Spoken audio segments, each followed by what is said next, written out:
Abdul is no longer going on the defense about you. El Sayed going on spending so much time. I think people get real worried about him, but you think about who Mike Rogers has been palling around with, right? I think it's important for us just to remember what Mike Rogers is and what we're up against. Yeah, flip it. Flip it. What are we talking about? Hasan Piker. Donald Trump is the president. Thank you. That's the right thing to do. That is the right thing to do. One tool in the tool belt that I haven't seen yet that will have a Zoran, I'm not going to Israel style, like that is going to get Zoran's, remember the Zoran, like I'm not going to Israel moment? That was a huge moment. That was a pivotal moment in the race. I'm giving you free ball. First guy that says, you guys say this about anybody that criticizes Israel will get TikTok compilations out the ass. No one has done it so far because we're all super nice. We're all super nice about it.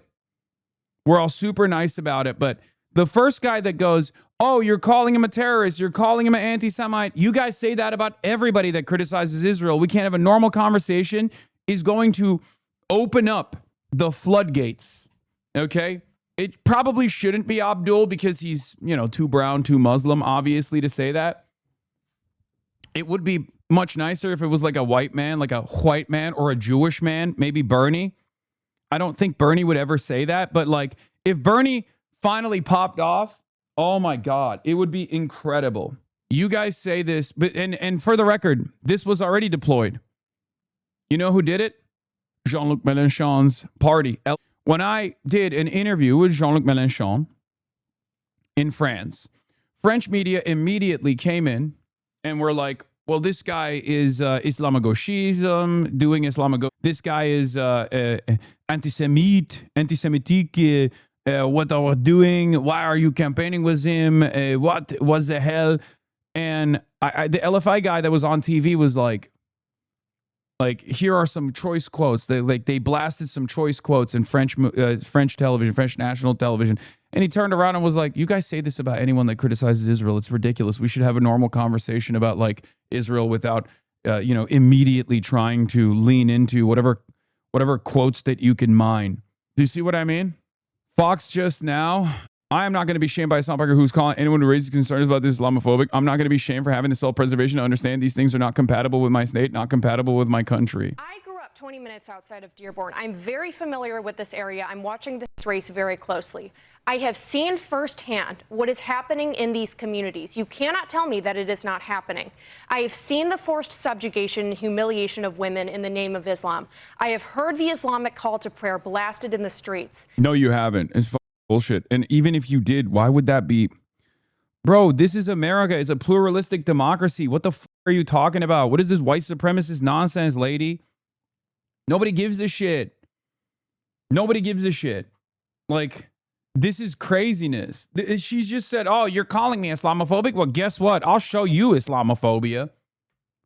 All right, so that's it. That's the argument from their side. Our argument from our side is, this is ridiculous. We're talking about giving everybody health care, and you want to talk about the dangerous, the nefarious influence of Islam in American politics. Get the fuck out of here. I have seen street signs named after literal terrorists, and I have watched as the mayor of Dearborn looked at a concerned resident in the face and told him that he didn't belong in the community because he dared raise objections to any of this.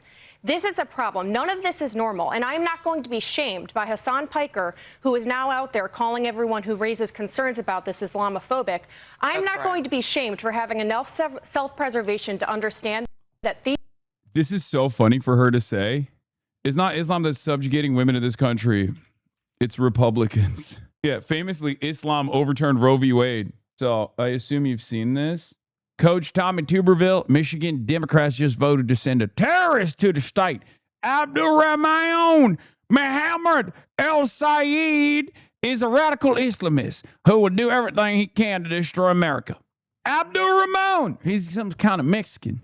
He's some kind of Mexican Muslim man. It's even more dangerous than the type we've seen before. Abdul Rahman, I'm telling you now. I'm telling you, it's like you thought undocumented migrants in the form of Mexicanhood was terrifying. Now think about them being Muslim mans. There's a real problem in my state, the beautiful state of Alabama. My beautiful state of Alabama. got a real problem with the Muslims who happen to be Mexican. I don't know why I'm doing James Carville a little bit right now. Yeah, it's so funny that Republicans are like, yeah, Islam is about keeping women down. Meanwhile, Max Miller is on every platform being like, yeah, my bitch ex-wife deserved it, actually. It was super cool when I put a gun to her head and broke her bones and shit. Like, it's crazy. It's crazy. It is unbelievable. It's unbelievable. And in between Jake Tapper covering the Max Miller saga, they will sincerely turn around and do this kind of coverage. If anyone on the left ever tweeted saying a candidate was a Jew, they'd be sent immediately to jail. But any Republican even be asked to disavow. First of all, if anyone on the left ever tweeted that a candidate was a Jew, they would not be on the left, most likely. Like, what do we think? What do we think is more likely? A candidate on the right saying that or a candidate on the left saying that? You know what I mean? We have candidates on the right who have said that. The guy running for yeah, you can say like Maureen Galindo, but like Maureen Galindo was like a random person with no viability, no shot. You know what I mean? James Fishback is currently in the gubernatorial race and he's in the running now. Like, and his whole campaign is just like, yeah, we got to deal with these Jews. Like, that's his campaign. Look at this. Trump bombed Iran. He can say Shylock 100 times a day forever as far as I'm concerned. And then classic Ben Shapiro. Ann Coulter tweets regarding Jews, awful, nonsensical. Ann Coulter is also super pro-Israel and always has been. So, no, I won't lose sleep. It's just interesting to me. Like, Republicans have basically tunneled themselves in with their media diet, with their media consumption and their posture and their cult-like fandom around Donald Trump into this like totally alternative universe where they just do not care about the real world at all, right? What's frustrating to me is that Democrats are also kind of doing that right now with like all this CNN coverage, all this MSNBC coverage, all this like, Hasan Piker is the most dangerous terrorist in American history, all this like positioning, people constantly going, oh yeah, Hasan needs to disavow the 9/11 remarks. It's like, bitch, I did all the way back in 2019, like suck my dick. How many times do I got to do it? The real problem at a certain point is not what I've said about 9/11, because plenty of media people have said, made jokes about 9/11, said, heinous things about it, right? But they're white, so it doesn't matter. You're just using it right now. You're just using it to say like, oh, this Muslim guy, his name is Hasan. He has a foreign name. Look out. What do you want me to do? Start off every day by being like 9/11 was a horrible act of terror where 3,000 innocent Americans died? Like, that's my belief, but do you want me to say it every day? Is that what it is? Should I have to open up every conversation with that? Hey guys, I know my name is Hasan, right? So you probably heard that I love 9/11. I just want to start by disavowing 9/11. Like, it's fucking ridiculous. Suck my dick. Because here's what happens when you say that. They go, he's clearly lying. He's doing Islamic style taqiyya. It's crazy because the final point of the argument is Abdul al-Sayed wants 9/11. Yeah, like that's like the argument here. That's what they're doing. It's very stupid. Michigan Democrats just voted for terrorists. It's like, dude, that is more heinous than anything the media has claimed I've said. Not like actual things I've said, right? Not my actual belief system, but even like what the media claims I'm saying. So what are we doing? Actually, what are we doing? This is not to the Republicans necessarily. This is not to the consultants on the Republican Party side. They're going to do what they got to do. It's a game for them. They think this is the reliable ripcord to pull over and over again. This is like solid. This is the only method they have at their disposal to win elections. It's not going to work, but it doesn't matter. They're going to still try, right? And to a certain degree, this is what AIPAC tried, backed by MAGA billionaires, as you know. AIPAC tried this with $70 million or $34 million and $70 million total against Abdul. They hit the same line. It was a little bit more tactful than the shameless ways in which Coach Tommy Tuberville is hitting this line. But they tried it and it didn't work, right? It didn't work. Abdul won. He is now the candidate. So they're going to try it again. They're going to try it again. They're going to go overboard with it. People are going to start to get annoyed by it. They're not going to turn around and think like, no, you're right, actually. There is this like nefarious, malign influence of Islam in American politics. No, they don't. Why would they think that? Number one, Donald Trump is not as Islamophobic as these guys are. He's not. Have you guys noticed? I remember this from the Zoran Mamdani run. Andrew Cuomo was far more Islamophobic than Donald Trump was in that cycle. Part of the reason why is because he gets a lot of money from these Gulf leaders. Travel ban anyone? No, I know. Guys, I'm not saying Donald Trump is not Islamophobic. What are you, nuts? Of course he is. I'm saying he did not deploy the level of Islamophobia in that time period while Andrew Cuomo was talking about Zoran. Donald Trump's argument against Zoran was he's a dangerous radical communist. He's scary. He's terrifying. Andrew Cuomo was like, he's Muslim. He's Muslim. He's Muslim. He did 9/11. He did 9/11. He wants more 9/11s to happen. And I think part of it, and this might change. I think Trump will obviously respond to what the party demands, and maybe he'll also start hitting those lines as well. But what's really interesting about it is Donald Trump is linked up. He's homies with a lot of Muslims. You know what I mean? All the Gulf guys, he loves them. They give him so much money. So he knows he can't be out here being like, yeah, they're all terrorists. They're all terrifying terrorists. All these Muslims, they want to do 9/11. He can't be out here. He loves the guys that did 9/11. Saudi Arabia. Those are his boys. He wants to give them a nuke. It's true.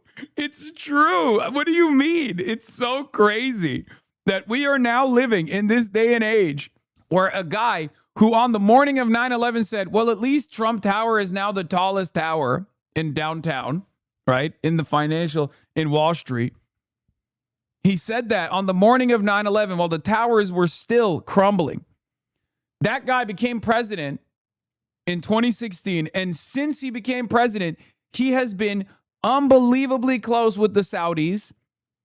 17 out of the 19 hijackers were Saudis. The kingdom, like the family members of the kingdom of Saudi Arabia, the family members of the king were funders of the 9/11 attackers, right?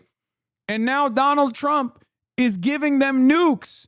And we're over here talking about 9/11 like every Muslim on the planet living in the United States of America, some of which were victims on 9/11, are actually responsible for 9/11. Everybody but the people that were involved are responsible for 9/11.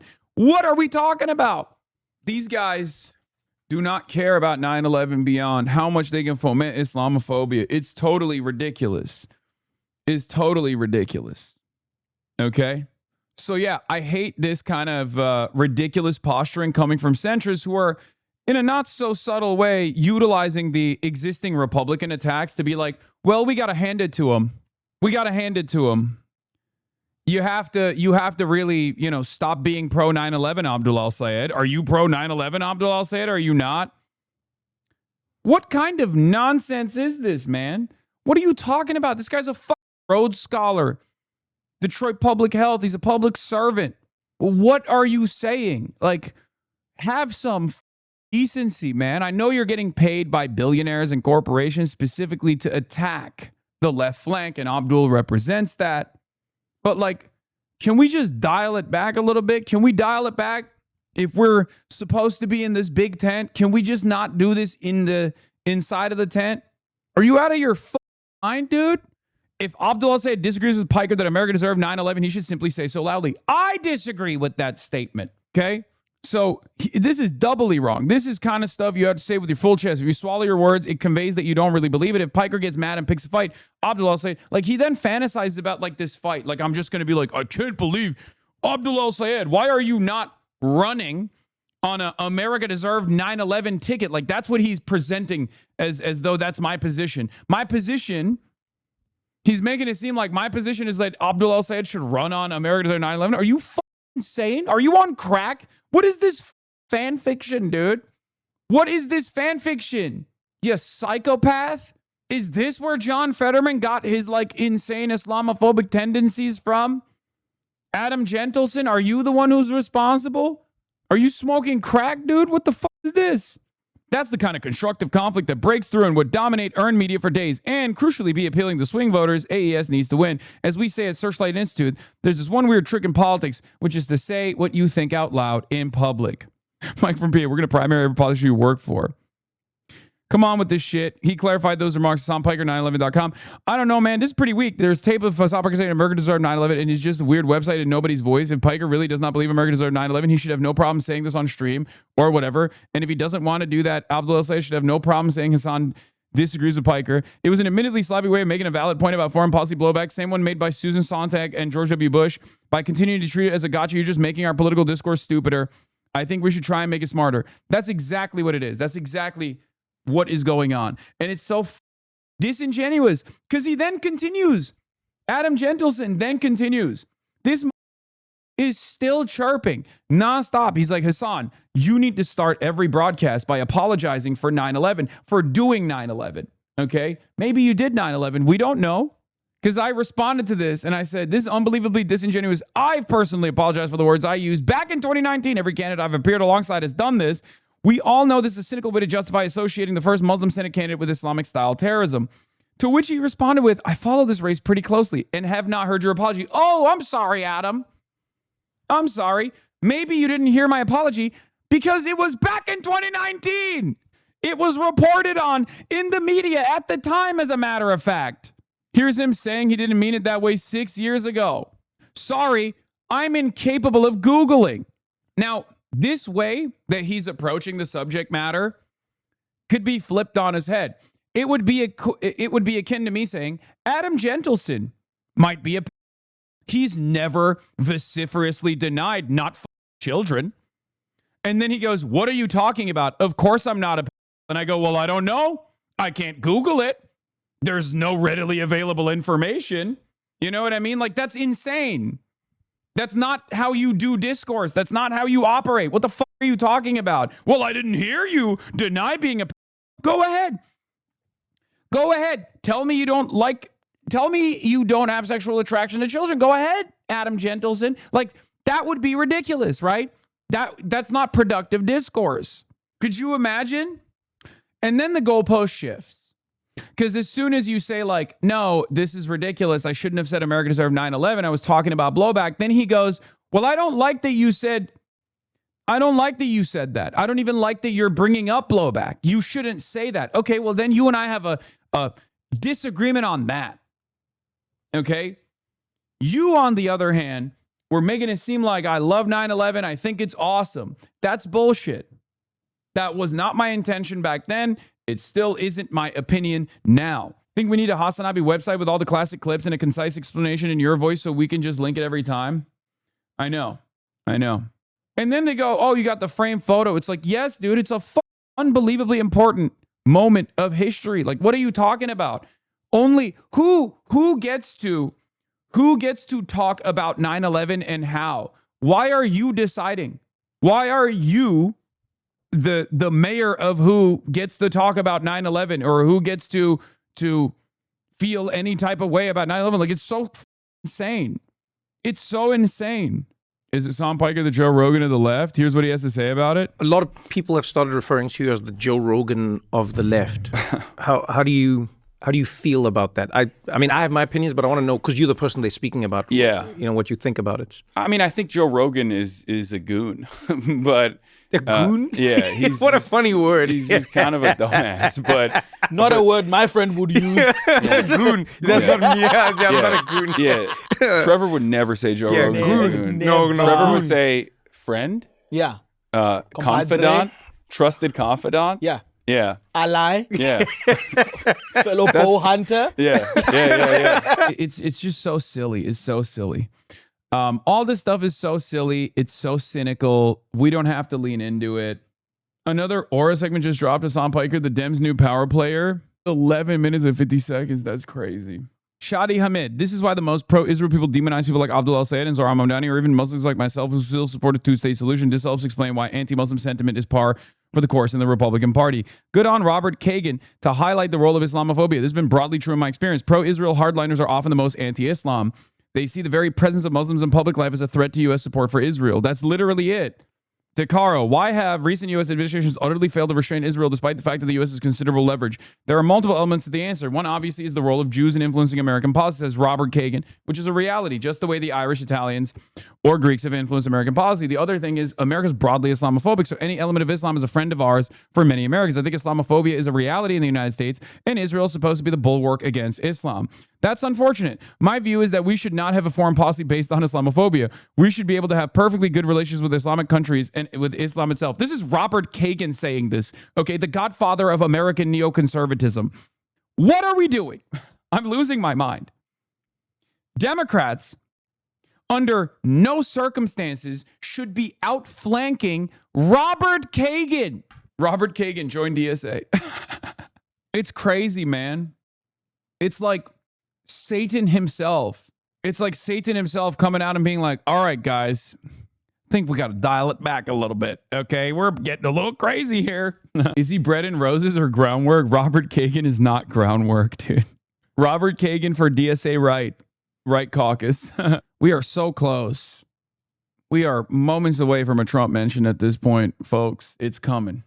I can feel it in my fucking bones, dude. I don't know if you watched El Sayed's MS Now interview from yesterday, but your misconstrued comments about the craven Islamophobia on the consultancy class are being used as a cudgel, and El Sayed is forced to change the subject. You're an important figure right now. You should be careful in how you phrase things on the campaign trail. Sad but true, in my opinion.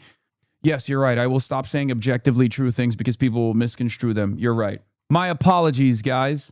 Or here's the other thing that we could do instead. Which is to be, to have the moral clarity and to say the truth no matter what the cost is.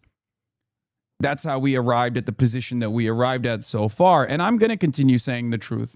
The reality of the matter is that that statement is mostly being weaponized because of the vibe, because of the energy, because I was angry. I was truly angry. I'm a Muslim American at the end of the day. I'm white, but it's very clear that there are a lot of people who don't perceive me as such, right?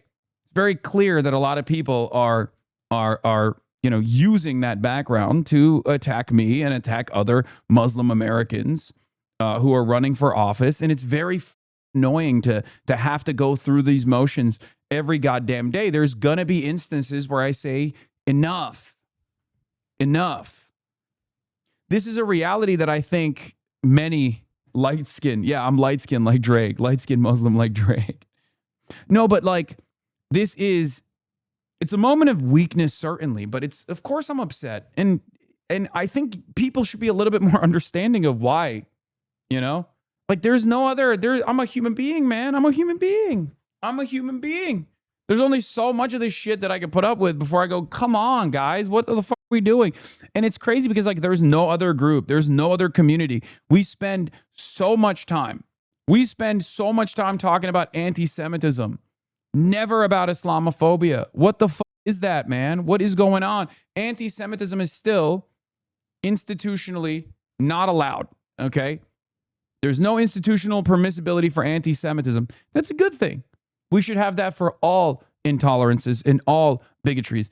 The unfortunate consequences, or not a consequence, but the unfortunate reality, rather, is that Islamophobia, on the other hand, is not only institutionally permissible, it's institutionally promotional.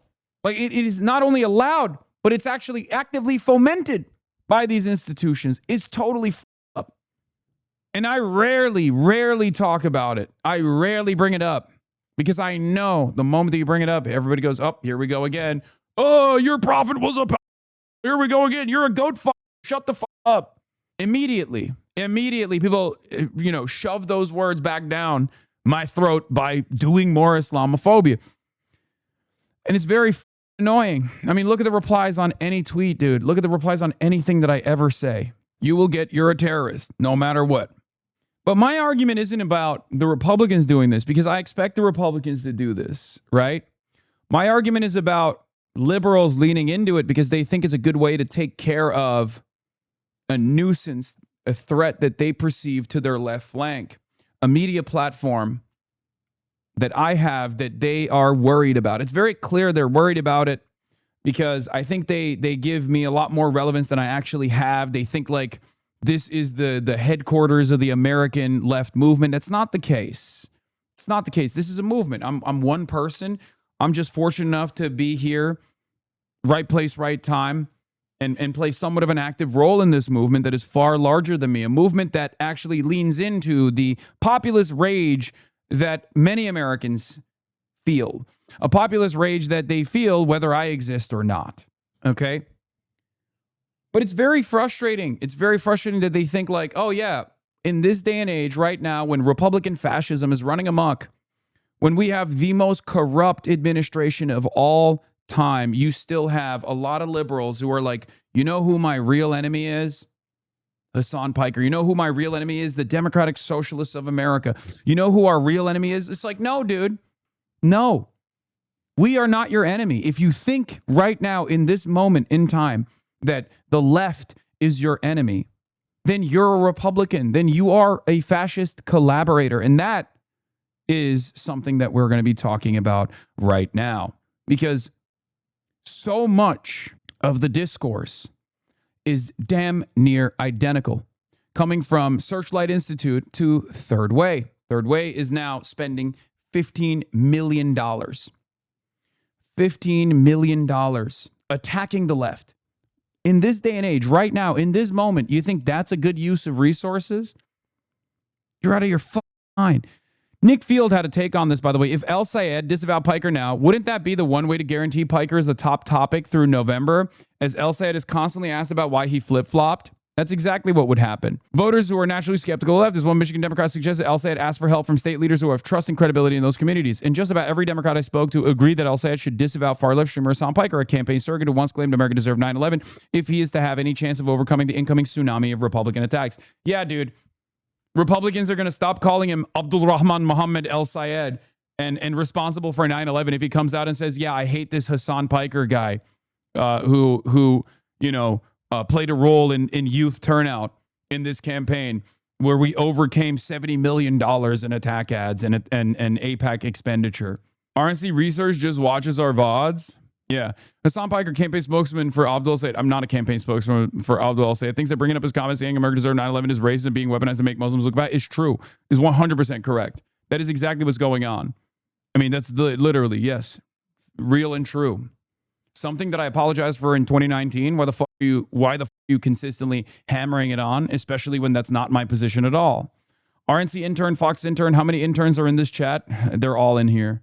Also, the efficacy of those kinds of attacks are almost never dependent on the response by the candidate. It's just about the claim itself. Abdul Sayed already having associated with you is all the damage they need to stick to him. It is quite literally zero benefit to him and in fact only a detriment to disavow and distance you. Yes, but also, here's the other side of the story. There is a silver lining here that many, many liberals cannot comprehend. And even Republicans are actually engaging in this trap, right? Like they're actually centering someone like myself as the centerpiece of this campaign. Every moment that you waste time attacking me is a moment where, one, you're not attacking the policies or how Abdul is going to be bad for Michigan or anything like that. You're just talking about a Twitch streamer. No real American living in a rural town in Michigan, no real American in a Michigan suburb is losing sleep over a Twitch streamer.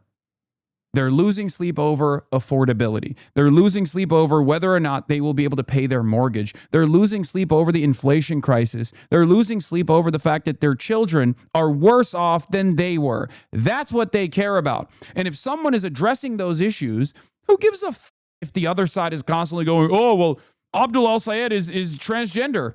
He's a transgender Antifa terrorist, and also he did 9/11. Guys, 9/11, 2026 in Michigan.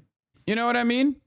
Someone actually brought up a really interesting point. They said this would be like someone from this community not liking Abdul El Sayed anymore because Too Raw, Too Real endorsed him. Exactly. You're forgetting how much the consultants get an easy paycheck if they point to you, though. My own county commissioners have retweeted hate shit about you because of the consultation group that they follow. What is this? No one is sitting around like I was worried about Abdul El Sayed plus Hasan, but he disavowed him, so now I'm happy. Like, who is that for? Exactly. Who's going to turn around and be like, well, I think every Muslim did 9/11 and loves 9/11 and will do it again. But now that Abdul al-Sayed, who I also think is in love with 9/11, wants to hug and kiss 9/11, has disavowed Hasan Piker. So now I think he's fine. Now I don't think he's actually responsible for 9/11. They're not going to say that. They're just going to turn around and be like, well, why did you campaign with him and why are you flip-flopping now? Are you practicing Islamic taqiyya? Are you lying to the Americans about your affiliations with 9/11? It seems like you love 9/11 still. That's what's going to happen. You all of a sudden take ownership over it for no fucking reason. You know what I mean? There's one guy, I guess Jonathan Greenblatt would like it because, you know, he's just more so primarily invested in making sure that I just don't have any influence. It's not going to change anything. Even if Abdul came out and was like, I hate Hasan Piker.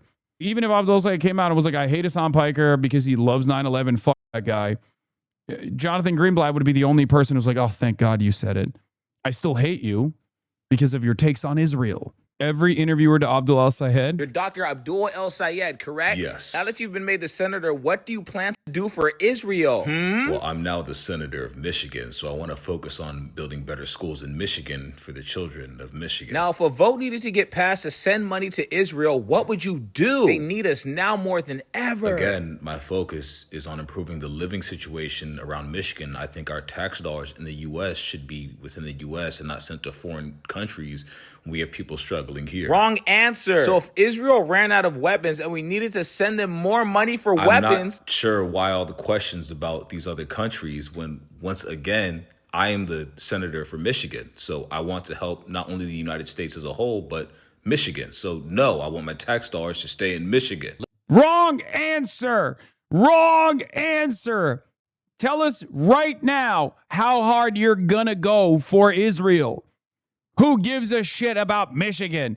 Talk to us about Israel. Let's say Iran has a new nuke next week. Would that change your mind at all? Or do you still hate Israel? I don't believe in funding foreign wars, again, when American citizens are facing their own struggles today and our tax dollars, their tax dollars, should be spent on improving their own situations. So what you're saying is that you're a terrorist that won't help Israel? How does that make me a terrorist? It's the way your name is pronounced and you're Muslim. It's just a name. And you identify as a Muslim? I am. So basically you want Sharia law and to open all the borders. I didn't say any of that. You hate Christians, you hate Christmas and Thanksgiving, and you think our tax dollars should fund Iran. No, I believe tax dollars should be spent in the United States.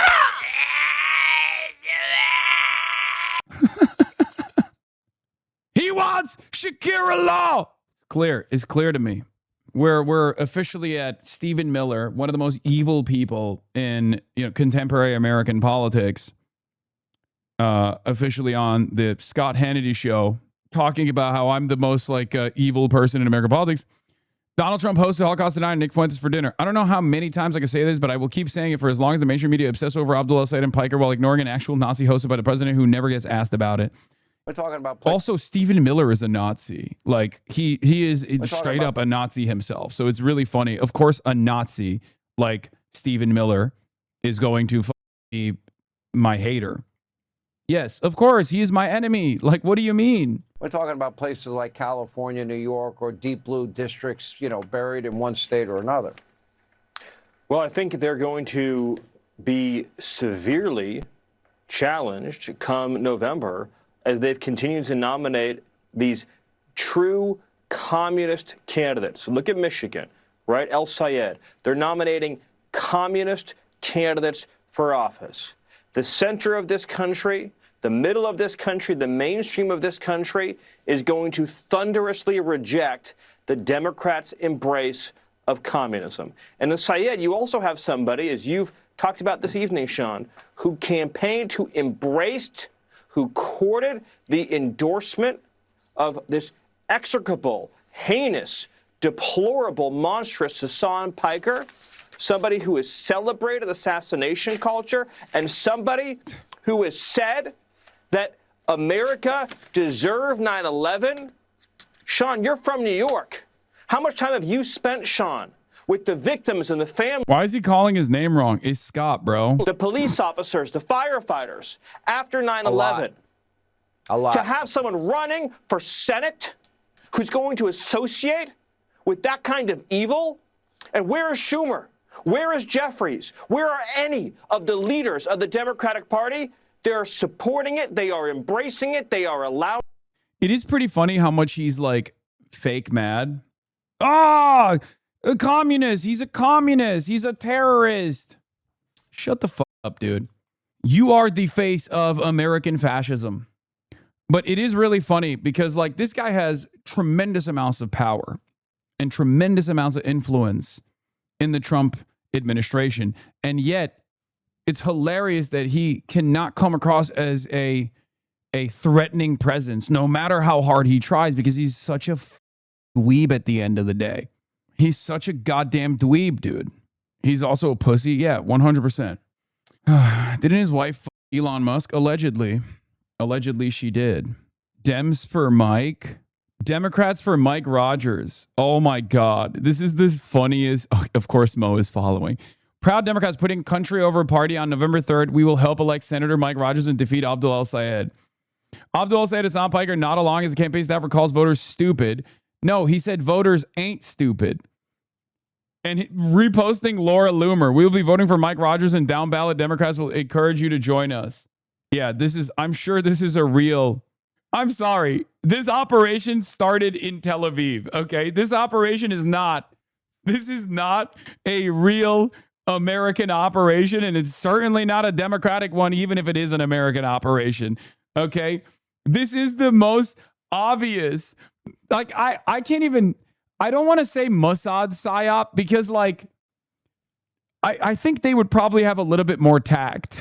I think this is, yeah, this page was fact-checked by real Israeli patriots, dude. Come on, dude. Yeah. Date joined August 2026, account based in the United States. Sure, bud. This is so funny. It's from Third Way Unit 8200 collab. Is this Third Way $15 million? Is this what Third Way's $15 million gets you? Actively in the tank for Republican Senate majority? Get the out of here, dude. It's pretty bad for a Democratic group to make the priority attacking a swing state Democratic nominee between now and November. Social media programs, Third Way taking a little lesson in bot farming from their biggest funders, I guess. So let's get to that story. Because listen, I shit on the Democrats quite a bit. But my whole life I voted Democrat. Okay? Sorry. Shoot me. It's the truth. Okay? The secret's out. It's not something that I've, shied away from admitting. And here's the thing. Maybe don't admit that. Yeah, I am a social fascist. Okay? Unsubbing you liberal. I know. You're done, bud. Uh-oh. Secret's out. This has always been the case, and I'm pretty open about it. It's here. Okay. Liberal. Happy fun, la la la. Human smuggling, fentanyl deaths, forced government euthanasia, chopping up children's genitals, la la la la la la la la la la la la la la la. Okay. So, one thing that I have never entertained in my life, and I will never entertain in my life, and that is a promise, is cooperating and collaborating with the opposition.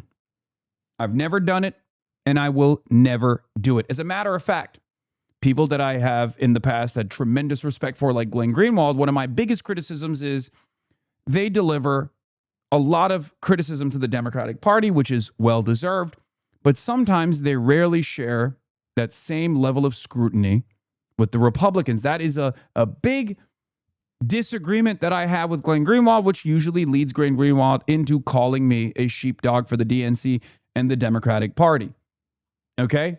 I am always way harder on the Republicans than I am on the Democrats, and the only reason why I'm hard on the Democrats is because of their conciliatory tone to Republicans as a mechanism to win elections. It's a failed theory, and the question I always ask is, do we want this to be our future?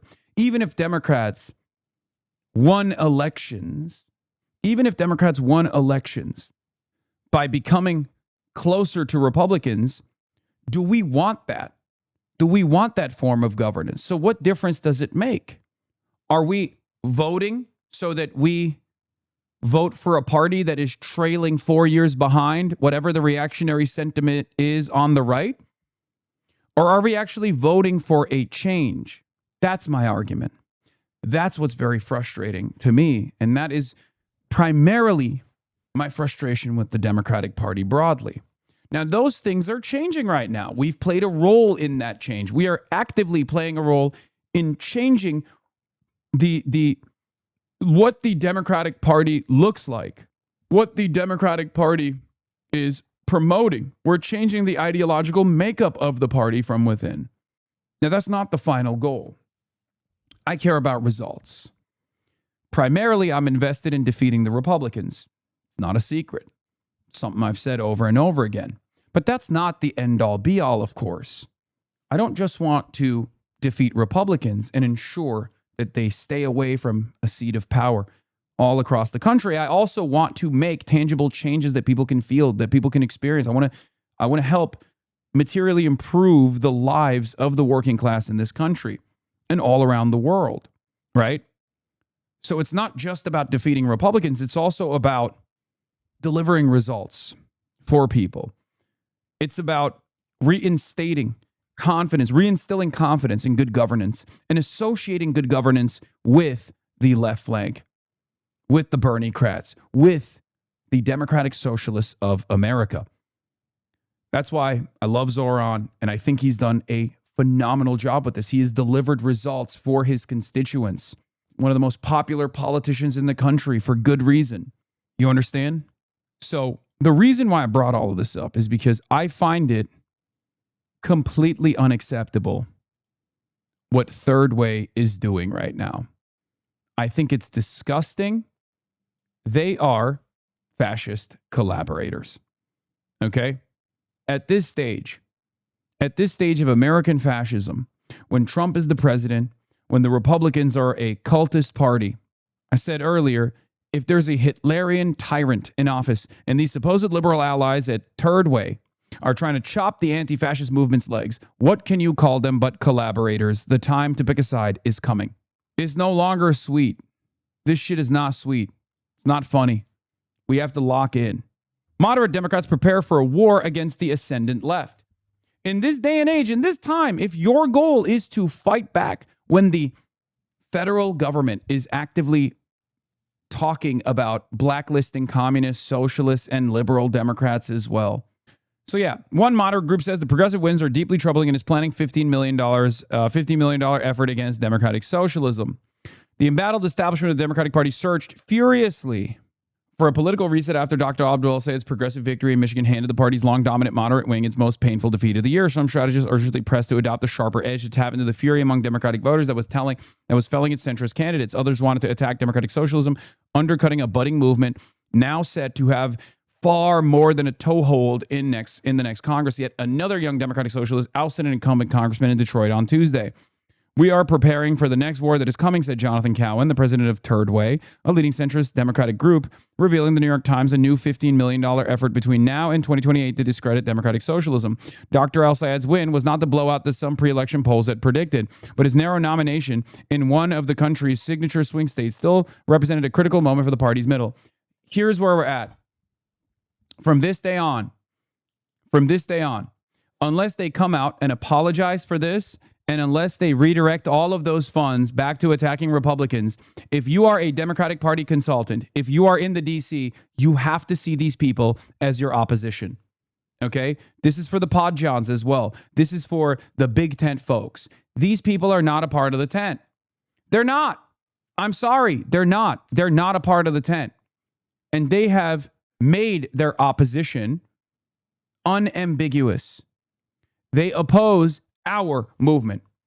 In this day and age, when we are singularly invested in defeating Republicans, in defeating Trumpism, in defeating MAGA, if they are putting money against different components of this anti-Trump, anti-fascist movement, we have to oppose them.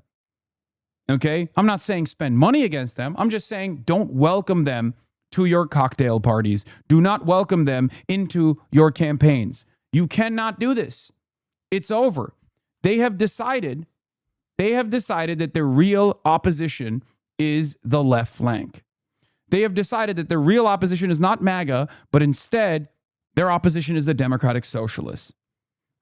I don't think the average American Democratic Party voter feels that way. Yeah, I don't even think Jon Favreau is going hard enough on these guys. That's what I think. Dude, I don't think most independents think DSA is a threat to America. Yes, if you were to ask the average person, what do you think is a real threat? The Democratic Socialists of America or MAGA? They have been polled on this. They say it's MAGA. So anyone that turns around and says, no, like the real centrism is about actually opposing the Democratic Socialists of America, there's an electability argument. It's very clear that there is no electability argument here. They are simply focusing their efforts on their left flank. These are Dinos. They're not even Pinos. These are Dinos. These are Democrat in name only. Okay? It's clear they have let their side be known. It's clear that they think MAGA is not an ever-present danger to American democracy, to the entire world. They think that threat is coming from the left. Their fear, Dr. Al-Sayed was paving a path for a progressive to seize the party's presidential nomination in 2028 and then go on to lose the general election. It's deeply troubling to see the radical far-left candidates winning in places that are potentially presidential swing states. Most party leaders, from Governor Gretchen Whitmer of Michigan to Chuck Schumer in New York to the Vice President Kamala Harris, quickly embraced Dr. Al-Sayed's Senate candidacy given the stakes of the Michigan seat at play. But some moderates see the emerging left as a danger. The fact that Democrats recently put Michigan in an early lineup of presidential nominating states, a race just 18 months away, only heightened the significance of Dr. Al-Sayed's victory.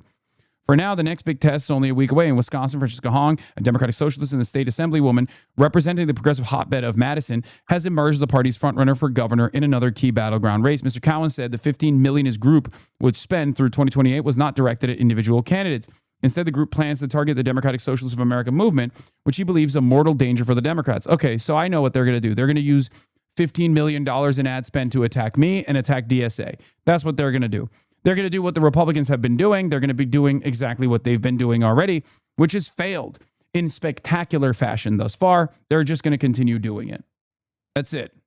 By the way, just want to mention, Third Way does not disclose its donors. Dark money, Third Way, and its president, Jonathan Cowan, tell the New York Times they're in a war with the Democratic left. The centrist group doesn't disclose its funders, but glimpses are possible. It's billionaires and corporate lobbyists. Hey, Shane. Is there a reason you don't mention who funds Third Way, Welcome Pack, and the Center for New Liberalism? They're backed entirely by pro-Israel billionaires, big pharma, big oil, big tobacco, Wall Street, etc. Isn't this worth noting when reporting on their alleged motives? Third Way has gotten a lot of play in this cycle, largely because they decided I was their primary opposition. And what's interesting about it is this. Third Way is actually at the heart of the Democratic Party's failure since the Clinton era. The reason why the Democratic Party is seen as a pro-corporate, smug, elitist party is almost entirely because of the Third Way. Third Way neoliberalism is what destroyed the working class foundation and base for the Democratic Party, especially in states like Michigan. And we're actively trying to win that back. We're actively trying to work on working class interests right now, as Third Way is doing an amazing job of failing to rein the party back in that direction. We've got a think tank full of people cranking out new ideas, and we've been crisscrossing the country all year calling for a pugnacious, big idea generating, get shit done, combative centrism, nothing tepid or technocratic. Dems must offer a compelling vision of reform that takes the interest on all sides.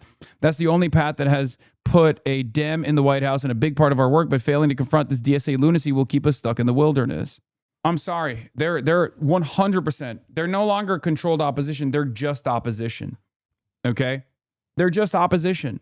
They came out of the gates swinging in 2024, talking about their primary opposition to stop AOC centrist Dems launch 2028 mission. This was reported in March 1st, 2026. But ever since the election, their primary focus has been to stop AOC. That's it. That's their goal. Since then, obviously, Zohran Mamdani came into the fray, and we have obviously put a lot of Democratic socialists in seats of power all across the country. So they've been failing, and they are going to continue to fail, because the difference between us and them is a very significant one. Simply put, we believe in something. They do not. Okay? And the things that we believe in are objectively popular. The things that they want to advance are not. That's what it comes down to. I just hope that more liberals recognize the similarities between what these centrist Democrats are saying under the auspices of the party and what the Republicans are saying. We have allowed snakes into our ranks for far too long. Okay? If they are channeling the exact same kind of reactionary sentiment that the far right is channeling against Democratic candidates, they are not Democrats. A lot of these people have said, I'm not a part of the tent. They are. The reality of the matter is we're here to stay. Okay? Because guess what? No matter which way you cut it, what is a party but it's voters? And what do the voters want? This past Tuesday night, we learned what the voters want. That's it. The voters get to decide who is a part of the tent. Neoliberal consultants don't. And perhaps for far too long, neoliberal consultants did, and that was the problem. That was the problem with the Democratic Party. That is the reason why Michigan is treated like a swing state. That is the reason why Wisconsin is a swing state. We say no more. That's it. They can cry, they can yell. We have to just be a little bit more careful with who we perceive is a part of this movement. But it's very clear that these guys are not a part of it. This person asked a very good question. Where was his energy when Piker sat on stage with Kamala during the DNC? Why was no one asking her to condemn? That question gives away the whole game. They want a disavowal now because Piker's challenge of power structures is very transparent. Like, I was a creator for Kamala. I was invited to the DNC. You know what I mean? No attack ads back then. These very same media outlets were covering me in relatively favorable terms. No attack ads back then. What is this? Jeremy Fassler? They have nothing on you. Apparently people watch you because of midlife crisis now.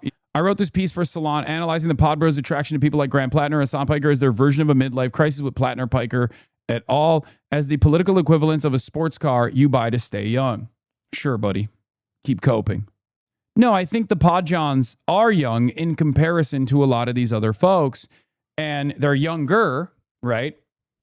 And they're also on the independent media side. And they have to be more responsive to the whims and to the changes that are taking shape in the base of the party. And that's the reason why they're actually smart enough to recognize that they have to be welcoming to people like us. That the Democratic Party's inability to welcome people like us is what loses the elections.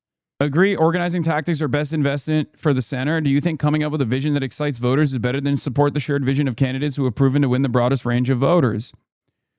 Well, you've hit on my biggest issue with your project. Do you think politics is a choice between a vision that excites voters and candidates who can win the broadest range of support? Our last two Democratic presidents was able to do both, and I think that's what our candidates should aspire to. Regardless, you and Third Way Tweet don't seem to be doing either with this new $15 million project, at least according to the Times piece you're quoted in. Just opposition research into DSA. And then he alleges that he's actually just engaging in community building for Project Welcome Fest, which is not very welcoming to the left, ironically enough. It's just welcoming to ExxonMobil, Chevron, data centers, AI, Israel. It's not exactly welcoming to what the voters are demanding. It's just another way to try to figure out how to manipulate the voters, how to dupe the voters into not voting for left flank candidates that say enough is enough with this corporate strategy. We're done with this shit. We want our lives to change for the better. Endorsement tracker, most endorsed candidates. Endorser scoreboard. I mean, Zoran's doesn't count. I'm at a 63% win rate. 12 wins, 7 losses, 4 pending, 2 contested wins. Sunrise is above me at 13 wins, 65%. Bernie Sanders at 12 wins, 4 losses, 75% win rate. I mean, you don't only endorse guaranteed wins, right? So pretty strong. Yeah, I don't just go after safe seats. I don't just endorse guaranteed victories. As a matter of fact, I haven't endorsed a single guaranteed victory, I would say. None of the people that I've endorsed are guaranteed to win. In any case, yes, despite you alleging that candidates who win swing districts are bad for the crooked media bottom line and bad for their investors like Soros, which aside from being offensive is not in any way true, we've had many of those candidates on the pod, have raised money and organized volunteers for swing district candidates over the last decade through Vote Save America, and I've personally moderated a fundraiser for Christina Bohannon and Rebecca Cook, who are awesome. Good to know the 15 million Oppo project into DSA isn't yours, though I think constantly popping off on why socialists are bad is less productive than some of the great work you guys are clearly doing for swing district candidates. Yeah, I think it's bullshit. I think these guys are opposition. I don't think look, I can't tell them what to do, but I don't think these guys are a part of this fraud movement. It's very clear that they are positioning themselves as antagonistic to certain elements of the movement in an irredeemable manner. Okay, you can have criticisms of some of the things that the DSA is doing or whatever, but as long as you're not spending money, or if you're spending money in any direction but your rightward direction, you're an op. You're a Republican. You are a Republican who is claiming to be a part of the broad Democratic Party coalition at a time when everyone needs to lock in and unify to defeat Republicans. Of course, unfortunately, for all of us involved in this, many of these guys are pro-Israel. Like, that's it. That's their primary enmity towards their left position. The leftists are anti-Israel. The broad base of support in the party is anti-Israel. These guys are pro-Israel, and they just freak the fuck out. They're like, no, we have to somehow destroy this like anti-Israel movement, and we have to make the party a worse party overall. Make the party less responsive to the needs of the base. It's ridiculous, dude. Ridiculous. It's outright unacceptable. Like, instead of celebrating the victory of Abdul al-Sayed, they're like, oh, we got to spend extra money against Abdul al-Sayed. Well, that didn't work last time. That didn't work when AIPAC did it. Yeah. Haley Stevens is doing more than Third Way because, as Sammy Gold correctly pointed to, yes, Haley Stevens is, pro-Israel, but she's also still a party apparatchik. Same with Chuck Schumer. Chuck Schumer dreams of Israel as well. Chuck Schumer says, Israel comes to me in my dreams. But you know what else comes to Chuck Schumer's dreams? You know what else comes to Chuck Schumer in his dreams? The Democratic Senate majority. I mean, this is like bare minimum, guys. Bare fucking minimum. Like, I voted for Adam Schiff. I've talked about it openly. He is awful. He is god awful. You know why I did that? Because we need to have Democrats in Congress. That's it. Thank God Chuck Schumer still recognizes that reality. Of course he's going to recognize that reality. He is still the Senate majority. He wants to be the Senate majority leader, right? We cannot have Republicans in Congress. We cannot have Republicans in a seat of power. I'd much rather oppose and deal with a Democrat who sucks ass than a Republican who sucks ass, because the Republican is trying to kill me. We haven't gotten to the point where the Democrat is trying to kill me too, even though we are getting there. I used to say this as well. I used to say the worst Democrat is better than the best Republican. I don't say it no more, because the worst Democrat is John Fetterman. And John Fetterman is literally worse than some other. Like, John Fetterman is objectively worse than Thomas Massie. John Fetterman virtually believes all of the same things that Thomas Massie believes, all the crazy, kooky, libertarian, like far-right reactionary nonsense. And then on top of that, he's unbelievably pro-Israel. John Fetterman is more right-wing on the issue of Israel than like the Republican caucus is. John Fetterman is worse than maybe even some other Republicans in Congress. It's crazy because he has a brain issue, you know? But yes, broadly speaking, you're not wrong. Yes, the worst Democrat is still better than the best Republican. Broadly speaking, you're correct. Is Fetterman worse than Gottheimer? Yes, even worse than Gottheimer. Yeah, Josh Gottheimer is an op too. I don't know. I don't know if Josh Gottheimer is worse than Fetterman or Fetterman's worse than Josh. Who knows? Or even Moskowitz too. It's another one. Moskowitz is very far right when it comes to, Israel-related things like Trump's attitude towards Iran. He's in favor of it. Moskowitz was the first Democrat on the Doge caucus. These are unacceptable red lines in my opinion, especially considering that these are not red lines that you're crossing for some like electoral calculation. You're crossing these red lines because that's your personal investment. That's your personal opinion, directly at odds with the needs of your constituents. It's bullshit. Yeah, $15 million for Oppa research, polling, and talking to a room full of Democrats who already agree with them. Okay, got it. He said the effort would include opposition research into DSA polling, social media programs, and educating Democratic activists and leaders. It would target both proud Democratic socialists and those such as Dr. El-Sayed, whom he derided as performing the DSA dodge, flirting with Democratic socialists enough to get their organizing manpower and support while remaining distant enough to avoid the explicit label. How this discrediting campaign will affect the current midterm cycle, potentially undercutting Democratic nominees in swing state races and undermining the party's chances of retaking the Congress, remains unclear. Also, find it funny that part of the charge here is Democratic candidates using the support of one of the most organized machines of the left without embracing their platform. The logical conclusion is that Sherrod Brown is bad when individual DSA members phone bank for him. It's abundantly clear that Third Way sees losing the House Senate as short-term pain for the long-term goal of eradicating the ideology that half of the millennials and Zoomers who vote for them are cool with. Luckily for the left, they are utterly incapable of doing this. I wouldn't underestimate them. And the reason for why I wouldn't underestimate them is because, you know, money does matter a lot. Nobody wastes money like this, you know. We have to out-organize them, and that's the only way that we can turn that money cannon into a waste.